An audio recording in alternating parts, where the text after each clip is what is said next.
Welcome to Begum food channel. ఈరోజు మనం బ్రెడ్తో ఒక స్నాక్ ఐటెం చేసుకుందామండి.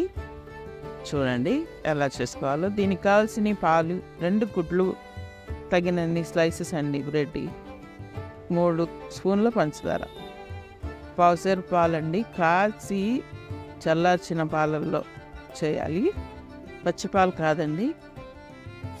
ఈ పాలల్లో పంచదార వేసేసి గుడ్లు వేసి బాగా కలపాలండి. పంచదార, గుడ్లు మొత్తం పాలు మిక్స్ అయిపోయేదాకా మనం కలుపుతూ ఉండాలి. ఇంకా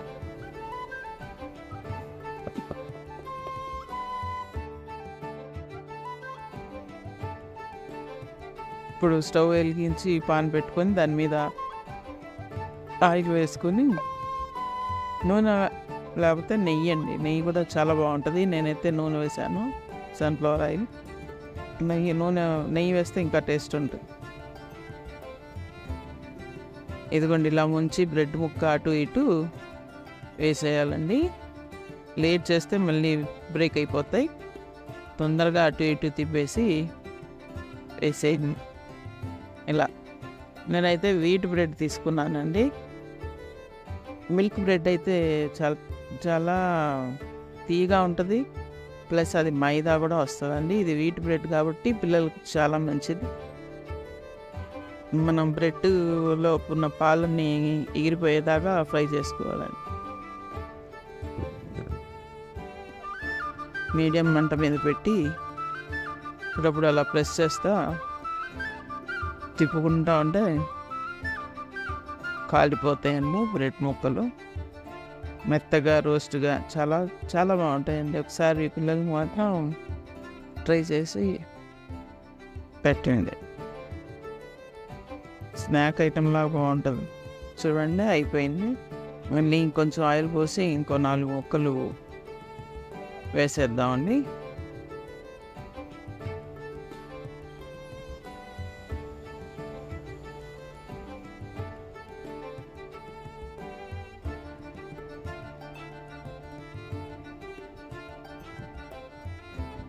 ఉంది ఇలా వేసేసేస్తే 4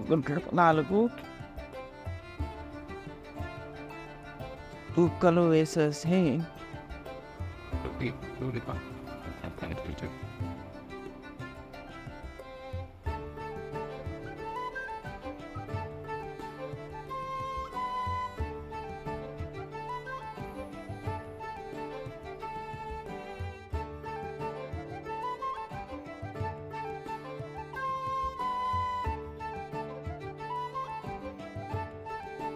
పావుసేరు పాలైతే 2 గుడ్లు, ఒక 3 టేబుల్ స్పూన్లు పంచదార సరిపోతుందండి.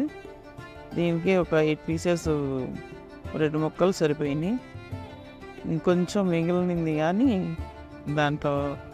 దానిపైన వేసేసుకోండి.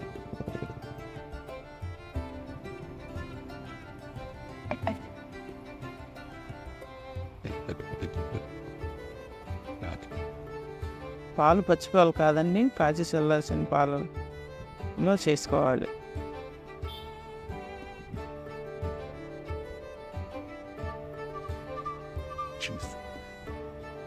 ఈ ముక్కలు కూడా అటు ఇటు రోస్ట్గా కాల్చుకోవాలని.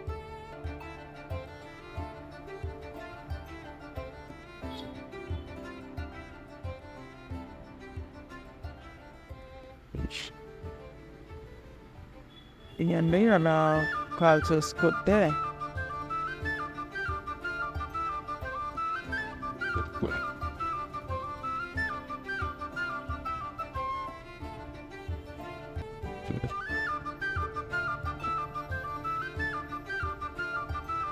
వీటి బ్రెడ్ కాబట్టి కొంచెం గట్టిగా ఉందండి. అదే మిల్క్ బ్రెడ్ అయితే విరిగిపోతూ ఉంటుంది, సాఫ్ట్గా మెత్తగా ఉంటుంది అది.